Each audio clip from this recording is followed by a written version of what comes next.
Kei te huitahi ngā uri o Ngaita Manuhiri ki te whanganui ātara i te wiki nei, ki te whakatika i te mahere rautaki mō tā rātou whakataunga kokoraho.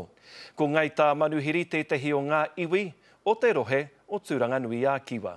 Nuku atu i te 13 miliona tāra hei tā Pauline Hill o Ngaita Manuhiri, te wāri o tā rātou kokoraho.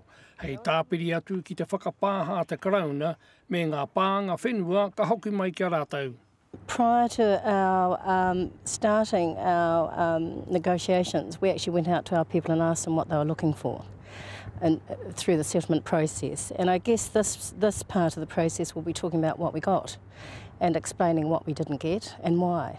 Koe ni te mahera Ngaita Manuhiri e pāna ki tā rātou kokoraho, kei te wānanga tia rātou ki te whanganui ātara i te wiki nei me o rātou pakeke.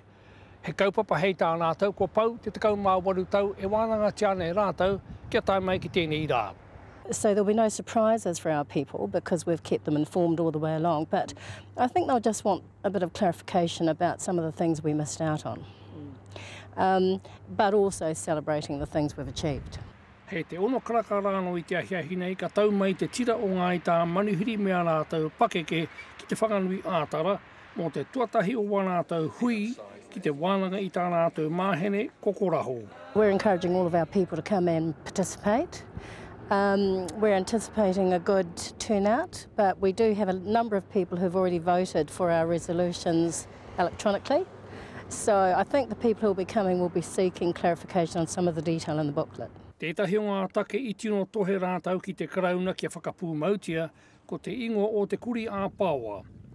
E whāngā hui āmotu kei te whakahaerete e Ngaita Manuhiri hei kaui i te kaupapa ki o rātau uri. We negotiate for our own within our own rohi, and we don't look at anything that Crown might offer us beyond our boundaries. So it's quite an important stance for us that's guided by our pakeke. Ki te whakamanatia e ngā uri o Ngaita Manuhiri tēnei pūrongo, ka waitohu te e rātau me te karauna, a te marama e tū mai nei ki Muriwai. Joe Glenn, Te Karere.